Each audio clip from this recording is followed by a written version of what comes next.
कविता का क्या हित है? धर्म यशस्य मायुषम हितम बुद्धि विवर्धनम लोकोपदेश जन्नम नाट्य बेतद्वती भविष्यति। आज के दौर में सबसे ज्यादा व्यंग का शिकारी कौन है? हास्य का तो वो मामला है कि तीर लगे तो कहे एक और। नेता कब सबसे ज्यादा ईमानदार लगते हैं? माइक बंद हो तब, कैमरा बंद हो तब, या चुनाव खत्म हो जाए तब? मजदूर पे क्या व्यंग करो? व्यंग तो उसके मालिक पे होगा ना, जो उसको मजदूरी नहीं दे रहा। 3 साल हमारे पास कोई कार्यक्रम नहीं थे। किसी सरकार ने हमारी को मदद करी, किसी ने कहा भाई कभी बेचारे भूखे बैठे होंगे। तो एक टीवी चैनल दिखा रहा था कि कोई आत्महत्या कर रहा था, उसने आग लगाई और वो चैनल वाला कैप्चर कर रहा है उसे। ये संवेदनहीनता है साहब। हास्य है ही समूह की चीज। आदमी अकेले बैठ के रो सकता है, हंसना बहुत मुश्किल है उसके लिए अकेले बैठ। अगर कविता से समाज सुधरता तो कबीर के बाद कविता लिखने की क्या जरूरत? आपको कितना वक्त लगा सर मंचों पर खुद को स्थापित करने में? जहां हास्य प्रधान रहेगा वहां अपराध भी कम होंगे। समाज को तो खुद ही सुधरना पड़ेगा और वो खुद यह भी सुधरे कि जब वो पैसे के लालच में गलत काम करना बंद कर दे। घर में कह रखा था तो आई साली जीजा और लो। नहीं मैं 2 से ज्यादा नहीं खाता, मैं 2 ही रोटी खाता। अरे जीजा और लो। नहीं मैं नहीं खाता। बोला अच्छा आधी और लो। बोला आधी लो, कितनी आन दे? मैं एक बार सोनीपत गया, मुझे एक पता ढूंढना था जी गंदे नाले के पास कच्ची बस्ती। हाँ। तो मैंने एक बुजुर्ग आदमी से पूछ लिया, मगर ताऊ जी ये गंदा नाला कहाँ है? बोले क्यों, साफ करेगा?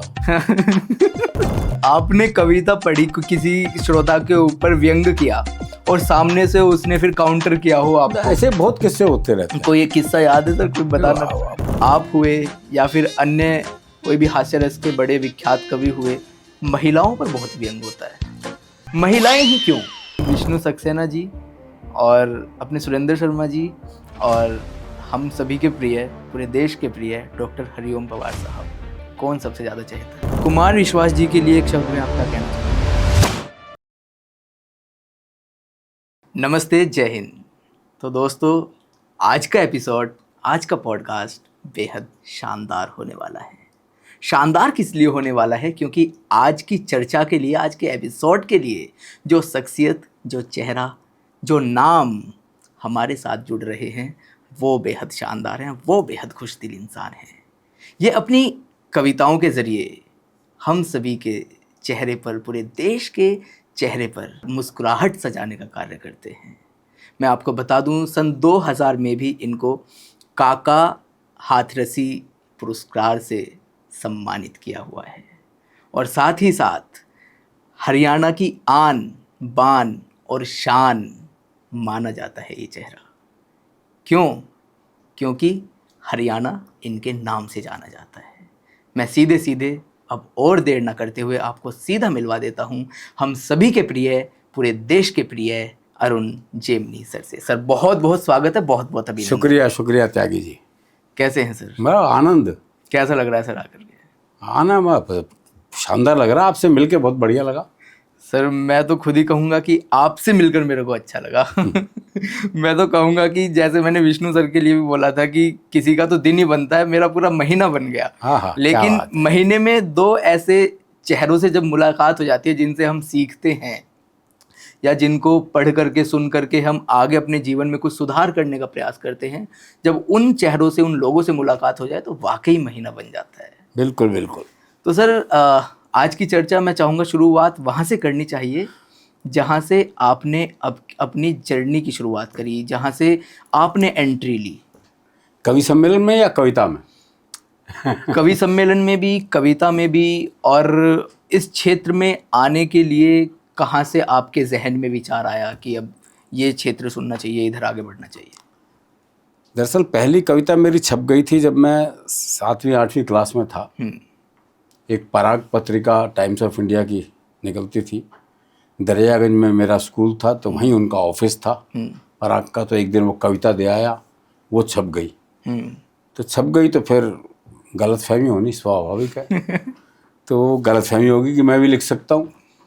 फिर उसके बाद लिखने का, पिताजी तो मेरे लिखते ही थे, पिताजी तो मेरे मंच पे थे ही। बिल्कुल। तो लिखता रहा। पहले सारी कविताएं मेरी प्रकाशित ही हुई हैं। अच्छा। दैनिक हिंदुस्तान, साप्ताहिक हिंदुस्तान, धर्मयुग, नवभारत, जनसत्ता, इन सब अखबारों में छपता रहा मैं। 80 तक जो कविताएं लिखी हास्य व्यंग की वो सब प्रकाशित ही हुई है। मंच पे मैं 80 में एमए करने के बाद आया। मंच पर एमए करने के बाद। लेकिन सर पहली कविता लिखी कब थी? वो सन 71-72 की बात होगी। तब आपकी उम्र कितनी होगी? 8वीं क्लास में था मैं। सर इतनी मतलब उस उम्र में आपको इतनी समझ आ गई थी कि हास्य रस क्या होता है, श्रृंगार रस क्या होता है? नहीं, श्रृंगार रस नहीं पता था, हास्य रस पता था, हास्य क्योंकि हमारे घर में माहौल ही हास्य रस का था। तो इसलिए हास्य रस का ही पता था। पहली कविता ही हास्य रस की ही लिखी थी। अब फिर धीरे धीरे फिर एक उम्र आती आदमी श्रृंगार रस भी लिखता ही है। आपने वो लिखा? एक उम्र में हर कवि कोई ऐसा नहीं होगा जिसने कविता लिखी और वो श्रृंगार ना लिखा हो। हाँ। क्योंकि वो एक उम्र की चीज है। हाँ।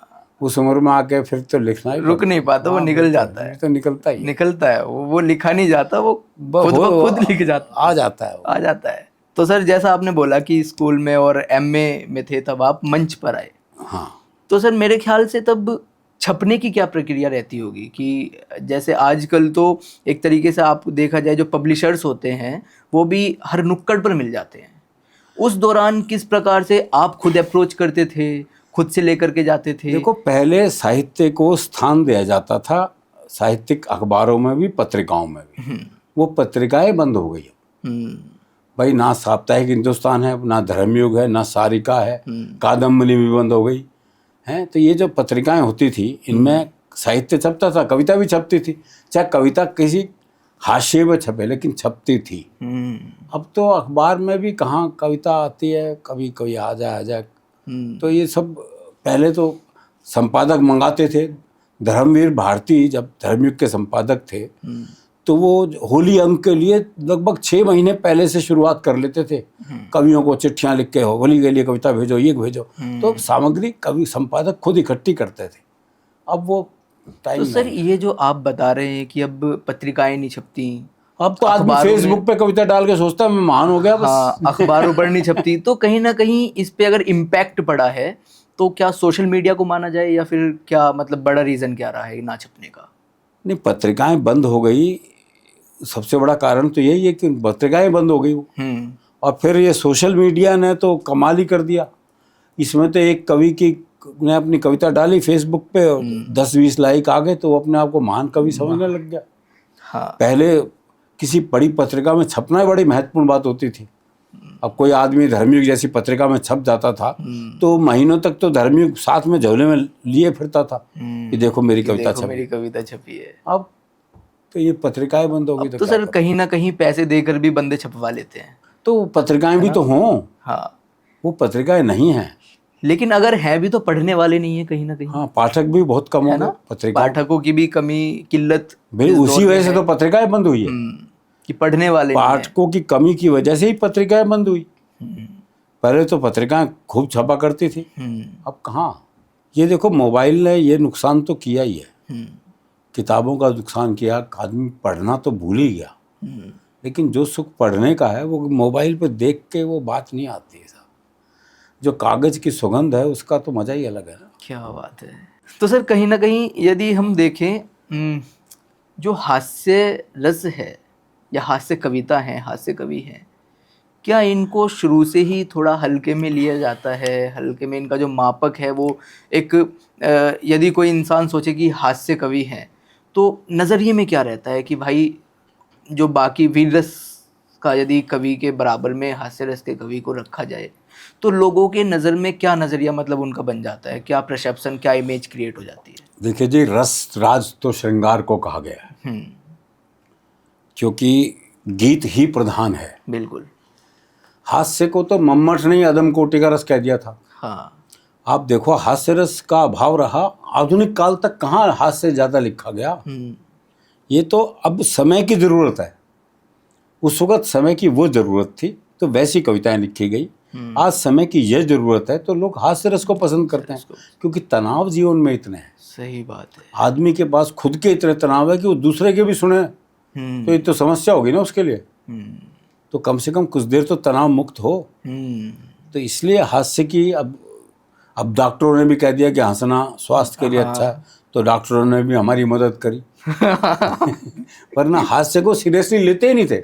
हाँ, तो सर आज के दौर में हास्य मतलब जैसा आपने बोला कि दुख भरा जीवन लोग जी रहे हैं, भाग दौड़ भरा जीवन है लोगों का, तो कितनी भूमिका अपनी निभा पा रहा है हास्य रस?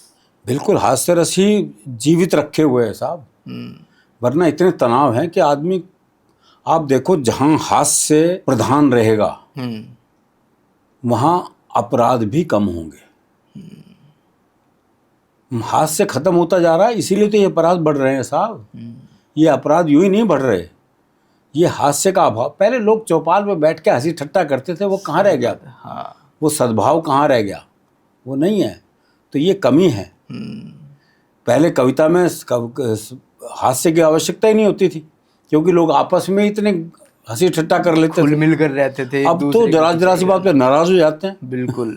हाँ, भाई के पास में तो बैठने के लिए भाई दूसरा भाई तैयार नहीं है, तो दूसरे के साथ में बैठकर तो मजाक तब करेगा। कैसे करेगा? हाँ सर, आपकी मैं सुनता हूँ तो आप हुए या फिर अन्य कोई भी हास्य रस के बड़े विख्यात कवि हुए, महिलाओं पर बहुत व्यंग होता है। महिलाएं ही क्यों? दरअसल क्या है, व्यंग जो है वो अपने से ज़्यादा सक्षम व्यक्ति पे किया जाता है। आहा, तो महिलाएं हमसे अधिक सक्षम हैं, इसलिए किया जाता है उन पे। कि वो सुन लेती अच्छा, है, सहन भी कर हम जाती है। निरीह अपने आप को कहेंगे तभी लोग हंसेंगे। हाँ। ये पुरुष प्रधान मानसिकता है ऐसी। हम आप ये कहेंगे कि हम झाड़ू पोछा लगाते हैं, हाँ। तो लोग हंसेगा सामने वाला। हाँ। पत्नी हाथ से झाड़ू पोछा लगा रही है, उनके लिए सामान्य बात है, तो इस पे नहीं हंसेंगे। तो हंसी जो है वो इन्हीं चीज़ों से निकलती है, और क्या। उसमें महिलाएं जो है वो इस मामले में मुख्य भूमिका निभा लेती हैं। अब मैं कहूँ कि मैं घर में, अब कोरोना काल में सबने झाड़ू पोछा लगाया है बिल्कुल अपने घरों में। हाँ, लेकिन उसी से तो हास्य पैदा होगा कि हमने लगाया है ये, तभी हमने लगाया। सबसे पहले पात्र खुद को ही बनाना खुद को पड़ेगा, बनाना मुख्य बिंदु खुद को ही बनाना खुद को ही पड़ेगा। बनाना पड़ता है। नारी के लिए के विरुद्ध बात नहीं है ये अपने ही विरुद्ध बात है। अच्छा, आपको सर हरियाणा से हैं, तो क्या इसीलिए हरियाणवी ताऊ ताई मिल जाते हैं बसों में, या ढूंढने के लिए जाना पड़ता है? कि नहीं, भाई आप बसों में किसी भी हरियाणा की बस में यात्रा कर लो तो आप कम से कम 10 चुटकुले लेके उतरोगे, क्योंकि इतना हंसी ठट्टा उन बसों में होता है। हाँ। और हमने शुरू में खूब बसों में यात्रा की है भाई। डीटीसी में भी अधिकतर ड्राइवर कंडक्टर हरियाणा के हैं। वो मुझे ध्यान है, ये पीतमपुरा टीवी टावर पे ही बस रुकी, तो एक ने पूछा, ठीक है, बोले ये बस करोल बाग जाएगी क्या? हाँ। तो ड्राइवर बोला कोना जावे। कोना जाओ। बोले फिर कहाँ जाएगी? बोला लंदन जाएगी। चल लगा। अच्छा, उसकी बात सहज है ये भाई, जब करोल बाग तेने जाना है वहाँ जा नहीं रही, बात खत्म हो गई। बिल्कुल। अब तू आगे का सवाल पूछेगा तो आगे का जवाब भी मिलेगा तुझे। और ये आप बसों में यात्रा कर लो, ये मिलेंगे खूब। वो बस में एक ने कहा अरे भीड़ में पाँ काट दिया। तो दूसरा बोला भाई भीड़ में पाँ ही कटेगा, प्लॉट तो कटने से रहा। तो ये बसों में आपको दुनिया भर के मिल जाएंगे। बहुत शानदार सर, मेरा पेट दुखने वाला है सर, मेरी हंसी आज बंद नहीं होने वाली, मैं वाकई आज दिन बन जाएगा। अच्छा सर, आपने तमाम शोज किए, आपने तकरीबन आपका 40 से 45 सालों का ये काव्य यात्रा का सफर रहा है। बिल्कुल, जहाँ तक मुझे नॉलेज है, ज्ञान है।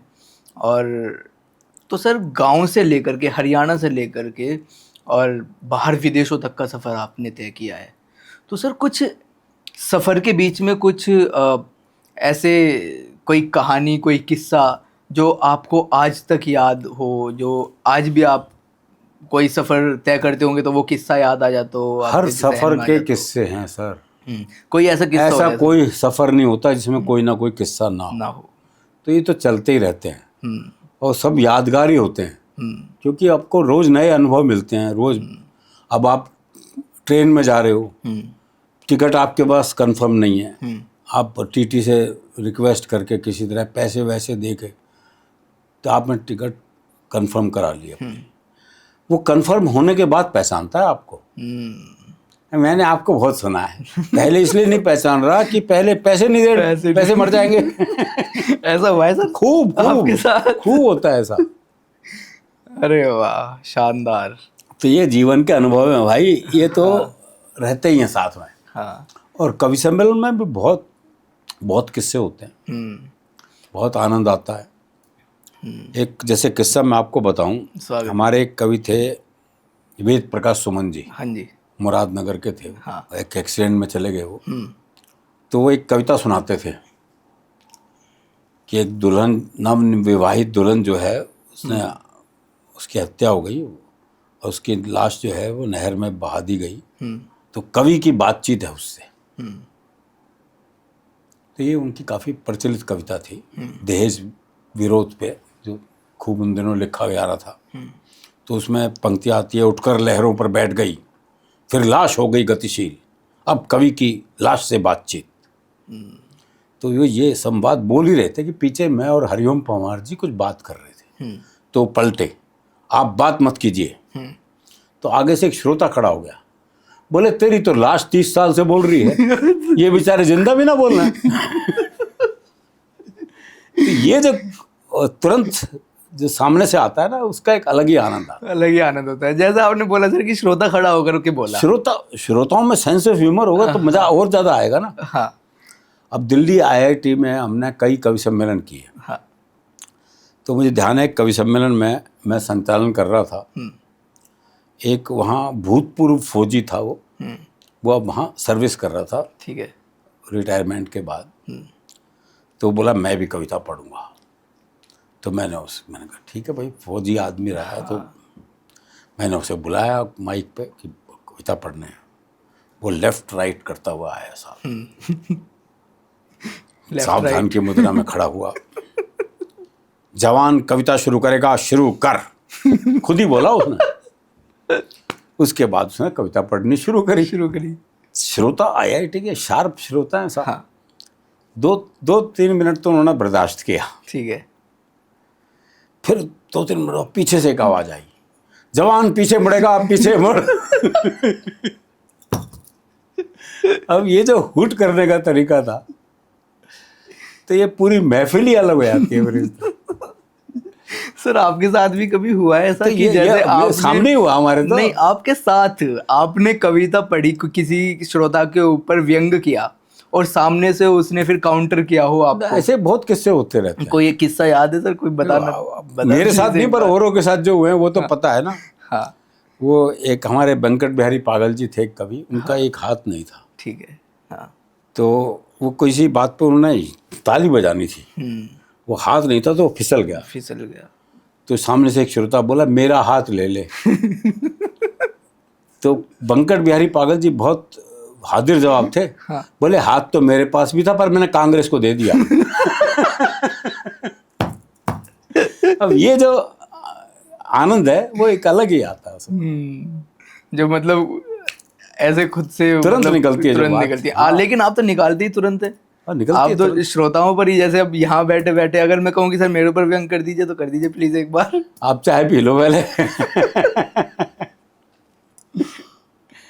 नहीं, वाकई सर एकदम शानदार। मतलब ऐसा होना कि जीवन में यदि आप किसी विलाप के साथ जी रहे हैं, ठीक है, आपके जीवन में कोई विलाप है, कोई दुख है, तो सर्च करो यूट्यूब पर अरुण जेमनी जी, ठीक है, वहाँ पर आपकी तमाम कविताएं निकल के आएंगी। किसी पर भी आप क्लिक कर दो तो 10 मिनट 5 मिनट के लिए वो अपना विलाप, वो दुख भूल सकता है इंसान। बिल्कुल बिल्कुल। प्रदीप चौबे जी का एक शेर है, वो जो मशहूर मस्खरा होगा, आंख से कंठ तक भरा होगा। क्या बात है। तो करुणा से हास्य निकलता है साहब, हास्य कहीं वैसे नहीं निकलता। अब आप बेरोजगारी की समस्या है तो कारुणिक ना, लेकिन उसमें से भी हास्य निकलेगा। तो ये हास्य जो है करुणा का ही पक्ष है। हाँ। अच्छा सर, हास्य रस आज के जो आप स्थिति देख रहे हैं देश में, क्या परिस्थिति बनी हुई है रिश्तों को लेकर के, है ना, कुछ दिन ही होते हैं, कुछ महीने गुजरते हैं, कुछ दिन, कुछ हफ्ते गुजरते हैं, और वो नए रिश्ते कहाँ जाकर समाप्त हो जाते हैं, कहाँ जाकर उन पर अंकुश लग जाता है एक तरीके से कि वो आगे नहीं चल पाते। तो सर क्या हास्य रस कविता उनके ऊपर कुछ ऐसा कार्य करने योग्य है कि उन रिश्तों को आगे चला पाए या उनमें और अच्छी मतलब करुणा पैदा कर सके, या फिर दरअसल इसका कारण वही है, साहित्य का अभाव। पत्रिकाओं का, मोबाइल में वैसे भी साहित्य, संवेदनाएं खत्म हो गई हैं, करुणा खत्म हो गई है। अब एक आदमी, मुझे ध्यान है, एक टीवी चैनल दिखा रहा था कि कोई आत्महत्या कर रहा था, उसने आग लगाई और वो चैनल वाला कैप्चर कर रहा है उसे। ये संवेदनहीनता है साहब। आप उसे बचाओ भाई पहले। आपको अपनी टीआरपी की ज़्यादा चिंता है, उसकी जान की जान से ज़्यादा। तो ये जो पैसों की जो अंधी दौड़ आ गई ना, उसकी वजह से संवेदनहीनता आ गई है। आदमी संवेदनशील नहीं रहा, तो इस कारण से उसके लिए रिश्तों का कोई मतलब नहीं रहा। रिश्ते तो भावनात्मक होते हैं ना। सही बात। जब आप भावुक ही नहीं है अपने बहन के प्रति, अपने माँ के प्रति, अपने पिता के प्रति, अपने दोस्त के प्रति, अपनी पत्नी के प्रति, आप में भावनाएं नहीं है, तो फिर संबंध कहाँ रह गया? संबंध तो भावनाओं से ही होता है ना। तो ये अभाव है। तो इस अभाव की पूर्ति जो है ना, वो अब घर में जैसे दादी नानी कहानी सुनाती थी बच्चों को, वो कहानियाँ कहाँ चली गई साहब? हम वहीं से ही हमने अपराध शुरू कर दिया। वो चाहे परियों की कहानी होती थी, उनमें पंचतंत्र की कहानियाँ होती थी, उसमें संदेश ही होते थे ना जी। कुल मिला के। हाँ। वो कहाँ रह गया अब? तो इसलिए बच्चों में वो भावनाएं नहीं आ रही। बच्चों में भावनाएं नहीं आ रही तो संवेदनाएं खत्म हो रही। लेकिन सर ये क्या रिश्तों में नया वायरस एक तरीके से लगा है कि भाई रिश्ते, नई नई शादियां, नए नए संबंध बनते हैं और किसी दूसरे के प्रेम में आकर के सबसे पहले तो आप दूसरे से नया रिश्ता बनाते हैं, फिर उसको एक ऐसे मोड़ पर ले जाकर खड़ा कर देते हैं कि ना तो वो आगे चलने लायक रहता, ना वो पीछे देखने लायक रहता। तो वही कारण है उसके पीछे सर। भावनाएं नहीं है, समर्पण नहीं है, संवेदनाएं नहीं है। ये बहुत आवश्यक है और इसकी शिक्षा बचपन से ही मिलनी चाहिए। दूसरे के प्रति सम्मान की भावना वो कहाँ है? तो उसको बचाना बहुत ज़रूरी है। तो ये पैसों के होड़ जो है ना, ये आदमी को कहीं का नहीं छोड़ती साहब। वो इसने बहुत नुकसान किया हुआ है। और कहाँ ले जाएगा आदमी? कोरोना काल में लोगों के पास करोड़ों रुपए हो थे और ऑक्सीजन नहीं मिली, उसके बावजूद भी खुद को नहीं बचा सके। क्या कर लिया पैसे ने? तो पैसे से ज़्यादा महत्वपूर्ण संबंध है ना। बिल्कुल। जहाँ संबंध है वहाँ बचे लोग। संबंध के आधार पर लोगों ने मदद करी। सिर्फ पैसे से तो कुछ नहीं हो सकता ना। पैसा बहुत कुछ है लेकिन सब कुछ नहीं है। हमने उसे सब कुछ बना रखा है। दिक्कत ये है, संबंधों को, रिश्तों को हम सब पीछे पैसे के तराजू पे तोलने लगे, सबसे आगे रख दिया हमने। ये बड़ी बात है सर। वो देखो ना, आदमी अपनी माँ की हत्या कर दे, पिता की हत्या कर दे, बीवी की हत्या कर दे, पति की हत्या कर दे, भाई के साथ नहीं बैठने के लिए तो फिर। हाँ। और ये हमारे हरियाणा के कवि थे दादा लक्ष्मी, दादा लक्ष्मी चंद। हाँ, जो रागनी भी गाते थे। मैं आते वक्त उनकी रागनी सुन रहा था। 47 उस उम्र में ही गुजर गए थे वो। हाँ। बहुत कम उम्र में गुजर गए थे। उन्होंने उस वक्त लिख दिया था कि पानी जो है वो दूध से ज़्यादा महंगा बिकेगा। ये कोई सोच भी नहीं सकता था कि आदमी पानी बिकेगा। उस वक्त लिख दिया था उन्होंने। तो कवि की दृष्टि तो बहुत आगे तक रहती है ना। ये तो कहा ही जाता है कि जहाँ ना पहुँचे रवि। और फिर वो बोले मुकदमेबाजी होगी, भाइयों भाइयों में मुकदमेबाजी होगी। उस वक्त ये सोच भी नहीं सकते थे, लेकिन ये हुआ और हो रहा है, लगातार हो रहा है।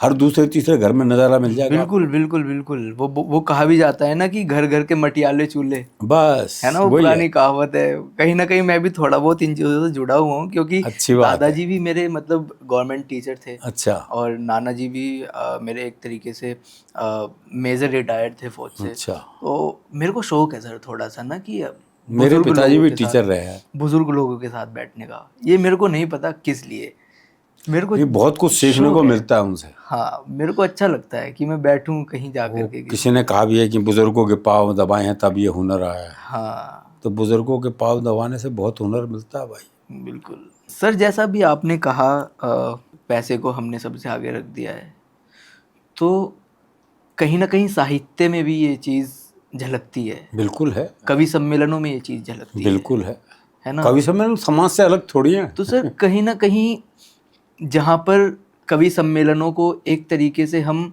समाज का दर्पण कहा करते थे, तो वो कितना आज के दौर में ये कहावत कितनी अपने मतलब खुद को बलबूते पर खड़ा किए हुए ये कहावत की जो कविताएं हैं, जो साहित्य है वो समाज का दर्पण है, या फिर पैसे की आड़ में, पैसे की भूख ने इसको भी झुठला दिया है? नहीं, है तो समाज का, कविता और साहित्य समाज का दर्पण ही है। लेकिन जब समाज ही बिगड़ गया है तो दर्पण में भी तो वही चेहरा देखने को मिलेगा ना आपको। दर्पण तो वही चेहरा दिखाएगा जो आपका है। तो वही स्थिति है, वो साहित्य भी वो वैसा ही हो रहा है, इसीलिए हो रहा है कि समाज ऐसा हो गया। तो इसलिए वो तो क्या सर आज के दौर में यदि देखा जाए, जो अन्य कवि हैं या फिर आने वाले कवि हैं, युवा कवि हैं, कवि सम्मेलनों को एक तरीके से अपना रोजगार बना सकते हैं या नहीं बना सकते, इससे घर चल सकता है नहीं चल सकता, या फिर इसके साथ में कोई अन्य रोजगार होना ज़रूरी है? देखो जी, बिल्कुल चला सकता है आदमी। मैंने खुद कभी नौकरी नहीं करी, कोई और काम नहीं किया मैंने, तो चला तो सकता है, लेकिन उसके लिए सब्र बहुत ज़रूरी है, पेशेंस बहुत ज़रूरी है। क्योंकि एक कवि को स्थापित होने में 8 से 10 साल लग जाते हैं। आप एक दिन में स्थापित नहीं हो सकते। फिल्म नहीं है कि एक फिल्म हिट हुई तो आप हिट हो गए, जबकि आप सोशल मीडिया हिट कर देता है, ऐसा नहीं है। बिल्कुल एक कविता हिट हो गई तो, लेकिन क्या है कि एक कविता के हिट होने से बात बनती नहीं है। सही बात। जब आपको मंच पर परफॉर्म करना है तो आधे पौने घंटे का मामला चाहिए, और वहाँ आप एक कविता के बाद फिर फुस हो जाओ तो क्या फ़ायदा है। तो इसलिए 8 से 10 साल एक कवि को स्थापित होने में लगते हैं। तो सब्र बहुत ज़रूरी है। पिछले कुछ सालों से एक चीज़ इस हास्य रस को लेकर के एक नई चीज़ आई है, जिसको हम कह देते हैं स्टैंड अप कॉमेडी। उसमें आप देख रहे हैं कि कितनी फुहड़ता परोसी जा रही है, किस स्तर तक जो वो स्टैंड अप कॉमेडी कर रहा है, जो परफॉर्मर है, वो किस हद तक गिर जा रहा है श्रोताओं को हंसाने के लिए। उनके लिए आप क्या कहेंगे? देखिए, उसमें एक दो लोग बहुत बेहतर भी हैं, ऐसा नहीं है। जैसे वरुण ग्रोवर है, वो बेहतर है, वो बात लेके आते हैं। बाकी तो सर गाली से तो शुरू होते हैं, हाँ, और गाली पे ख़त्म हो जाते हैं। वही गालियों से हास्य पैदा करना हमारी समझ से तो बाहर है भाई। इससे कोई कैसे हंस सकता है। लेकिन फिर भी वो एक युवा वर्ग बैठा होता है, वो हंसता है उन बातों पे, और वो फिर वहीं तक सीमित रह जाता है। हाँ, कवि सम्मेलन में वो नहीं चल सकते, क्योंकि कवि सम्मेलन में लोग परिवार के साथ आते हैं। वो अपने माँ बाप बहन इनके साथ बैठा है, तो वो इस तरह की बातें नहीं सुन सकता। सही बात है। ये तो वहाँ तो कुछ लड़के बच्चे इकट्ठे करके वो सुना दिया बस। तो वो महिलाएं कई ऐसे हैं भाई, मैंने देखे हैं स्टैंड अप। वही बात, वो क्या बोल देते हैं भाई, हम तो समझ में नहीं आता। उनका भी परिवार होगा, घर में माँ बाप भी वो भी देखते होंगे। हिम्मत है साहब। लेकिन ये सर कहीं ना कहीं प्रसिद्ध होने की दौड़ में, तो प्रसिद्ध होने की दौड़ में आप क्या नंगे हो जाएंगे? हाँ, अब वो यही बचा है सर। और उसके बाद क्या करेंगे? लेकिन बड़ा सवाल होता है कि उसके बाद क्या करेंगे। वो एक और वो तो अभी पकड़ी नहीं गई महिला, जो जोधपुर वगैरह जयपुर, वहाँ। इसके बाद क्या कर लोगे? इसके बाद पैसा कमाने के लिए कहाँ तक जाओगे?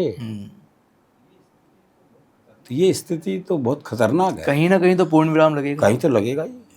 फिर आप जेल में ही बंद होंगे। अभी आपने पिछले कुछ दिनों पहले एक देखा भी होगा कि हंसाने के लिए क्या माता पिताओं को पर ही व्यंग कर दिया, और कितना भद्दा वो टिप्पणी थी है सर। तो खैर इन सब मुद्दों पर हम क्या ही बात करें। नहीं, वो बात करने लायक है भी नहीं वो मुद्दे, क्योंकि वो तो सर कहीं ना कहीं हास्य रस एक तरीके से समाज क्या सहन कर पाता है?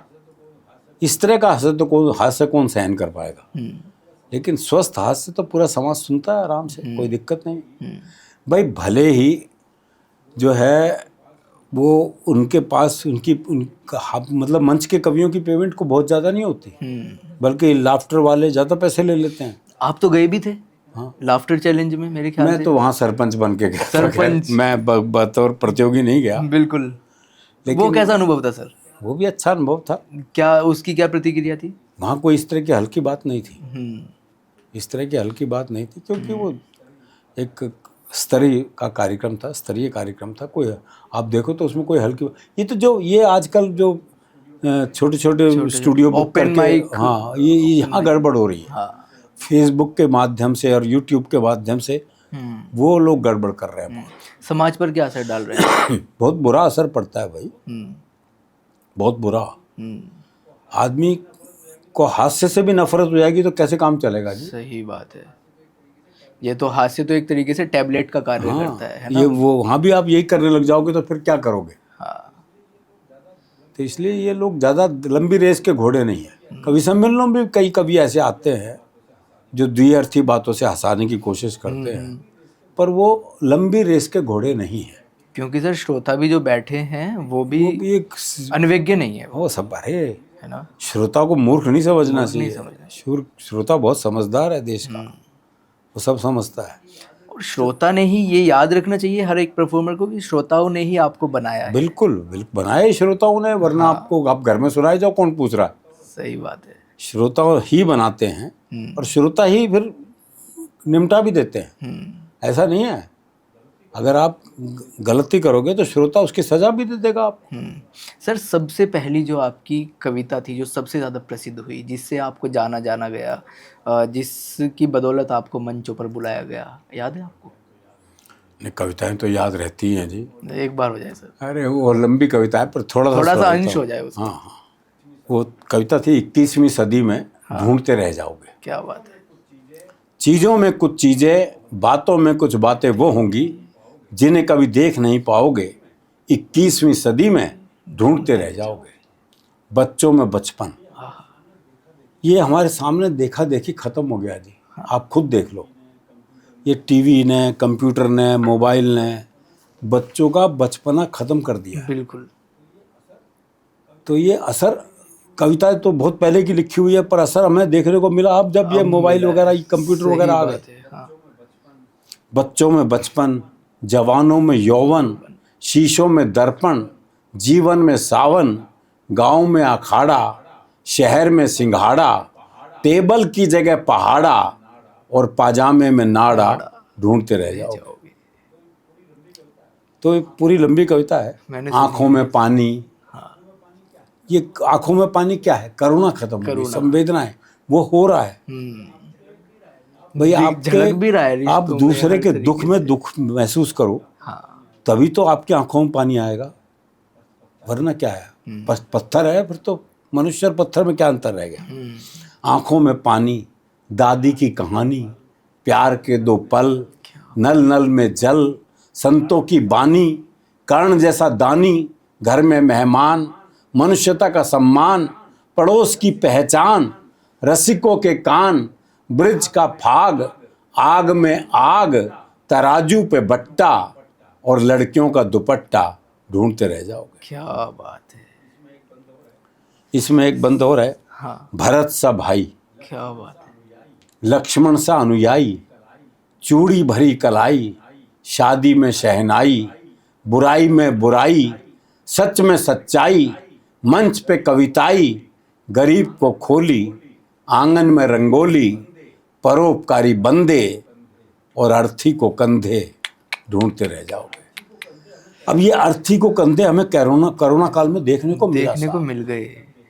ये दृश्य जब देखा तो लगा कि क्या स्थिति आ गई है साहब, 4 आदमी नहीं मिल रहे कंधा देने को। बहुत तो ये कारुणिक स्थिति आई।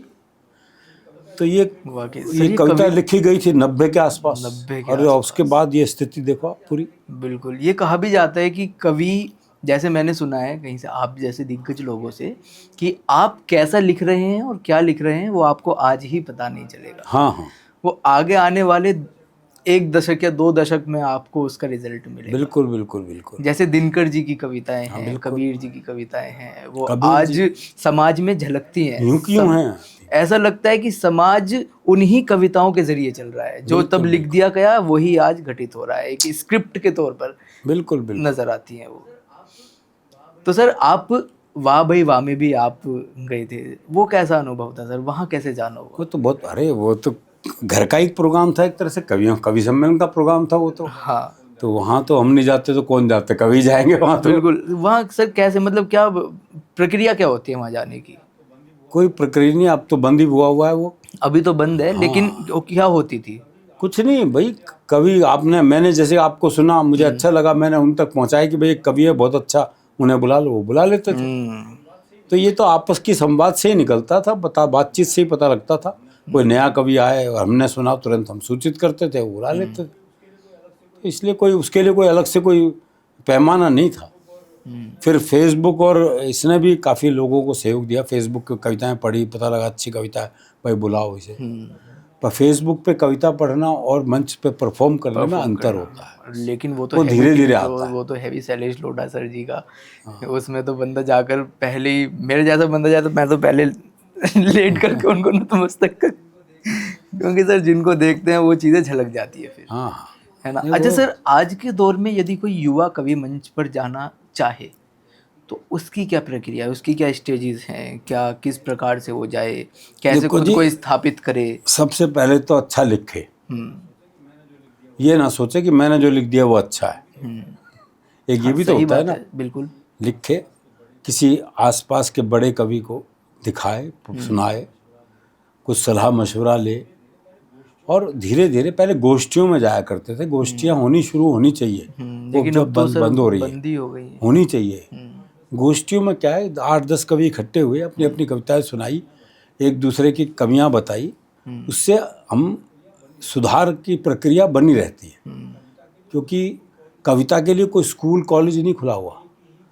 देखिए, एक ही कला है जिसके लिए कोई इंस्टीट्यूट नहीं मिलेगा आपको। बड़ी बात है। नाटक के लिए भी मिल जाएंगे, अभिनय के लिए बहुत इंस्टीट्यूट है, संगीत सिखाने के लिए बहुत है, नृत्य सिखाने के लिए बहुत है। कोई आपने देखा कि कविता सिखाई जाती है? कविता नहीं सिखा सकते। ये आपस में बैठ के 10 कवि बैठ के आपस में सलाह मशवरा करके एक दूसरे की कमियां बता के ये सुधार होता था। खूब सुनाते हैं हम। अब भी कवि सम्मेलन को कविता लिखते हैं तो सीधे मंच पे नहीं सुना सकते, हम अपने कवि मित्रों को ही सुनाते हैं। पहले उनसे सलाह मशवरा करते हैं, बातचीत करते हैं, क्या कमी है और उसको दूर करने की कोशिश करते हैं। फिर उसके बाद तो लगता है कि अब ठीक है तो आप उसे मंच पे, तो ये प्रक्रिया है। लोग बाग सीधा मंच पे आना चाहते हैं, वो गड़बड़ है।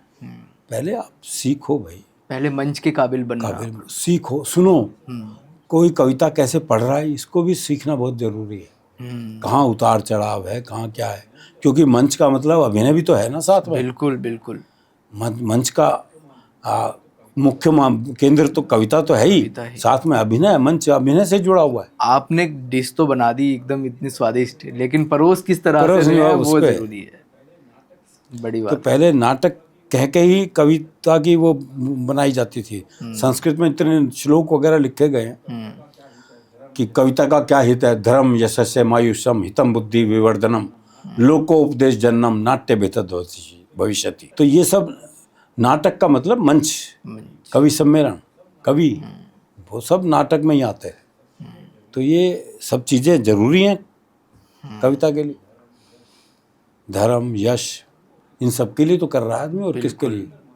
आज सब बेहतर मनुष्य होने की प्रक्रिया है कविता। कविता में अगर दुर्भावनाएं हैं तो बेहतर कैसे मनुष्य बना सकती है? कविता का काम मनुष्य को और बेहतर मनुष्य बनाना है। लेकिन इसको समझने की जगह है और खुद को प्रसिद्ध करने की दौड़ में और भाग दौड़ में और पैसा कमाने के लालच में ये इन सब चीज़ों को इंसान पीछे भूल जाता है।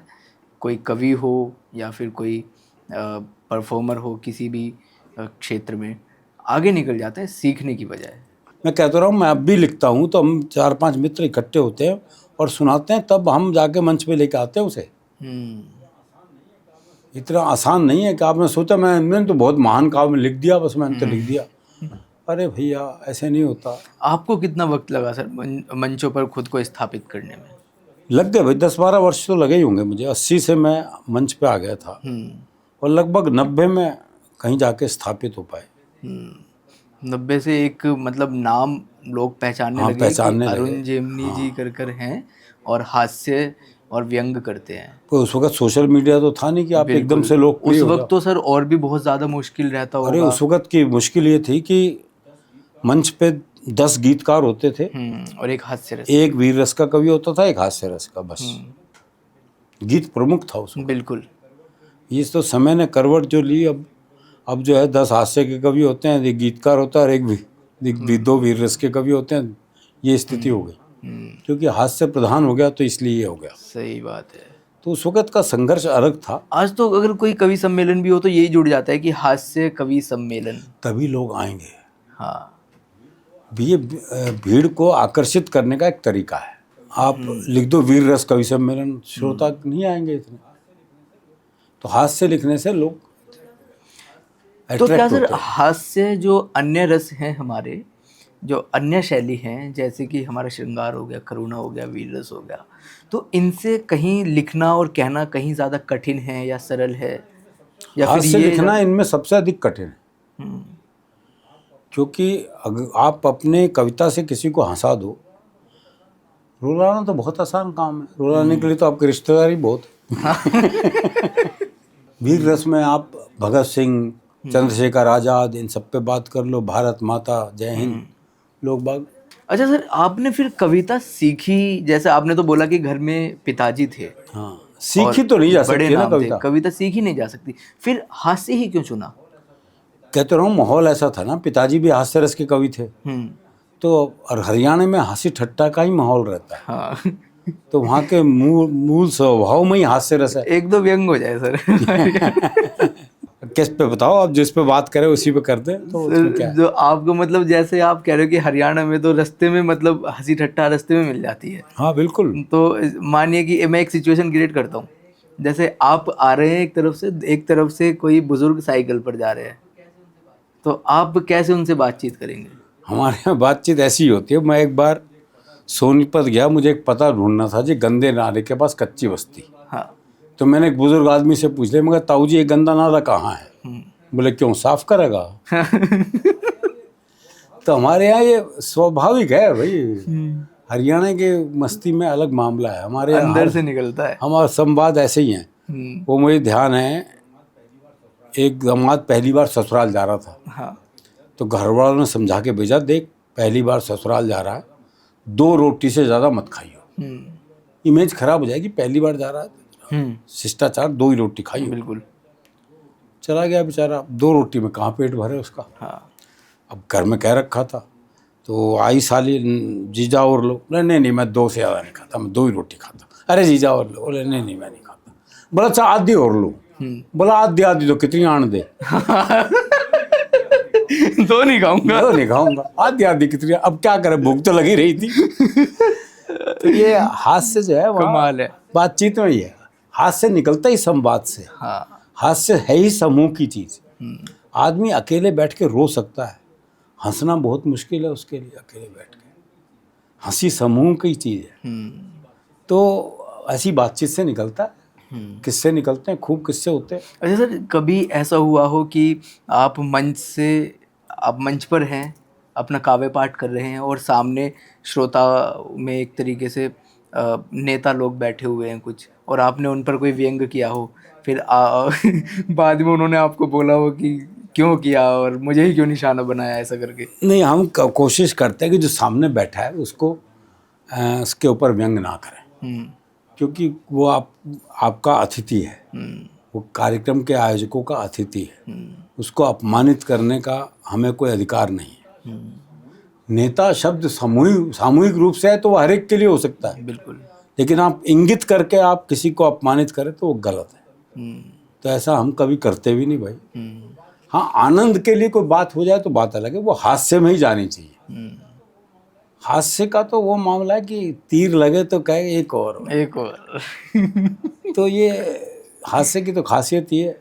हाँ। तो जिस पे किया जाए उसको भी आनंद है। उसको भी आनंद है। हाँ, अगर आपने फिर तीर चुभ गया तो फिर क्या फायदा होगा। सर, महीने में कितने आपके मतलब कार्यक्रम हो जाते होंगे? ये मत पूछो बस, अगर देखा जाए तो, क्योंकि आप तो कभी यहाँ तो कल वहाँ। नहीं ऐसा कुछ नहीं है। बहुत ज़्यादा प्रोग्राम नहीं होते हैं और बहुत सब मुफ्त में भी करने पड़ते हैं। ये इसलिए बता रहा हूँ, इनकम टैक्स वाले सुनेंगे तो दिक्कत कर सकते हैं भाई। हाँ, मुफ्त में बहुत सारे होते हैं, कौन देने आ रहा है? नहीं तो वो दिक्कत अब नहीं करेंगे कोरोना ना। काल 3 साल चला। हाँ। अब ये देखो, 3 साल हमारे पास कोई कार्यक्रम नहीं थे। किसी सरकार ने हमारी को मदद करी? किसी ने कहा भाई कभी बेचारे भूखे बैठे होंगे, किसी ने सोची भी नहीं सोची भाई साहब, तो कवि क्यों सोचे उनके बारे में।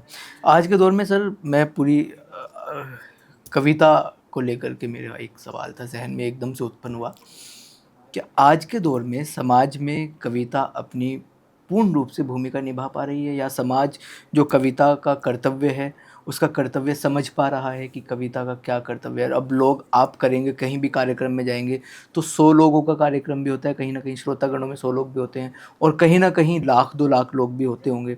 तो जब मानो 7 कवि हैं और कोई भी कविता बिना किसी संदेश के नहीं होती, हर कविता में एक संदेश छुपा होता है, कोई सीख छुपी होती है, तो क्या उस सीख को लोग पकड़ पाते हैं, ग्रहण कर पाते हैं, या फिर केवल आनंद के रूप में, देखो, एक एंटरटेनमेंट के रूप में कवि सम्मेलनों को लिया जा रहा है? एंटरटेनमेंट भी अपने आप में बड़ा काम है। बिल्कुल। अगर आप किसी को शुद्ध मनोरंजन दे रहे हैं तो बड़ा काम है। और कविता का काम सुधारना नहीं है। अगर कविता से समाज सुधरता तो कबीर के बाद कविता लिखने की क्या जरूरत थी, सुधर जाता ना समाज।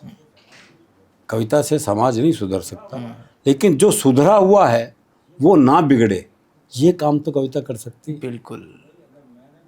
कि भाई अगर मैंने बुरा काम किया तो मैं भी ऐसे ही व्यंग का शिकार होऊंगा, तो वो नहीं करेगा। ये तो कर सकता है ना कि सुधरा हुआ आदमी सुधरा रहे, यही बहुत बड़ी कृपा हो जाएगी उसकी। बिगड़े हुए को तो नहीं सुधार सकते। आपने बोला कि अगर मैंने ऐसा काम किया तो मैं भी व्यंग का शिकार हो जाऊंगा। आज के दौर में सबसे ज़्यादा व्यंग का शिकारी कौन है? आज के दौर में साहब नेताओं पर तो व्यंग करना बड़ा मुश्किल हो गया। कारण ये है कि लोगों में सहन शक्ति खत्म हो गई है, कोई संवेदनाओं की कमी हो गई है। लोग या तो भक्त है या चमचे हैं। तो ऐसे में आप क्या कर लोगे आप? तो वो स्थिति अब वो वाली नहीं रही कि हाँ, व्यंग अंदर ही अंदर तो रहता ही है सबके प्रति। बिल्कुल। उसे उजागर नहीं कर सकते आज। ये फर्क तो आ गया अब, तो ये फर्क है। ये भी सर, मतलब अदरवाइज यदि पहले देखा जाए तो नेताओं को ही सबसे पहले व्यंग का निशाना बनाया जाता था। वही कह तो रहा हूं, अपने से सक्षम पर ही व्यंग किया जा सकता है। आप किसी गरीब आदमी पे व्यंग थोड़ी करोगे, मजदूर पे व्यंग थोड़ी करोगे। व्यंग होगा मालिक पे, मजदूर पे व्यंग थोड़ी हो जाएगा। तो नेता मालिक है ना, तो व्यंग तो उन पे ही किया जाएगा, जिम्मेदारी तो उनकी है ना। तो पहले सुन लिया करते थे, अब नहीं सुनते। सहनशीलता नहीं बची, कहने का मतलब बस यही है कि सहनशीलता नहीं बची। वो मजदूर हो चाहे नेता हो, किसी के अंदर मजदूर पे व्यंग आप कर ही नहीं सकते। तो उस पर तो करुणा कही जा सकती है ना। मजदूर पे क्या व्यंग करोगे? व्यंग तो उसके मालिक पे होगा ना, जो उसको मजदूरी नहीं दे रहा। उसके काम की मजदूरी से व्यंग तो उस पे होगा। वो अब सुनने की सामर्थ्य में नहीं है, वो सुनेगा ही नहीं। उसके बाद तो 10 चमचे हैं, वो आपको पिटवा देगा। अच्छा सर, जैसे आप कभी देश विदेशों की यात्रा करते हैं, मैं दोबारा से एक बार उसी सवाल पे आता हूँ, अपने तमाम साथियों के साथ आप करते हैं। माने कि अगर आप जा रहे हैं तो हरिओम सर भी जाएंगे, है ना, चिराग जैन सर भी जाएंगे। तो तमाम ऐसे किस्से होते होंगे कि सफ़र के दौरान घटते होंगे दोस्तों के साथ में। तो कुछ ऐसा किस्सा है, कोई ऐसा किस्सा जो आप मतलब आज भी? 150 किस्से होंगे भाई, कहाँ तक सुनाए जाए। रोज किस्से बनते हैं आप, क्योंकि यात्रा करोगे तो किस्से बनेंगे ही बनेंगे। हाँ। अब सुरेंद्र शर्मा जी साथ हों तो किस्सा बनेगा ही बनेगा। तो ये स्वाभाविक है भाई। ये किस्से तो जन्म लेते रहेंगे। ये तो बहुत लंबी फेरिस्त है, कहाँ तक पूरा करेंगे। सर एक छोटा सा ना अंत, क्योंकि हम अब अंतिम चरण पर आ रहे हैं, एक छोटा सा रैपिड फायर में करना चाहूँगा। कर लो तुरंत, है ना? हाँ। तुरंत। मैं ये कुछ चंद सवाल में इसके लिए लिख के लेके आया था। बस चलो। तो मैं सबसे पहला सवाल मेरा यही रहेगा कि नेता कब सबसे ज़्यादा ईमानदार लगते हैं? माइक बंद हो तब, कैमरा बंद हो तब, या चुनाव खत्म हो जाए तब? कभी भी नहीं। अच्छा, कवियों में कौन कवि सबसे ज़्यादा यू टर्न करता है? बोला कि ये बात की कल जाना है भाई, मैं नहीं जा सकता। नहीं, ऐसा तो नहीं है। मजबूरी होती है तो बात अलग है। यू टर्न तो कोई ऐसे नहीं लेता। कौन अपनी बात से यू टर्न तो सारे कभी ले लेते हैं। हाँ, वही मतलब था कि कौन सबसे ज्यादा यू टर्न लेता है कि बात बोल दी उसके बाद नहीं भाई मैंने नहीं बोली। वो बहुत हो जाता है ऐसा। आपका सबसे ज्यादा पसंदीदा कवि कौन है? अरे बहुत अच्छे अच्छे कवि है भाई इस वक्त। युवा कवियों में बहुत अच्छे अच्छे आ रहे हैं। जैसे तुमने चिराग जैन का नाम लिया जी। एक अच्छा कवि है वो।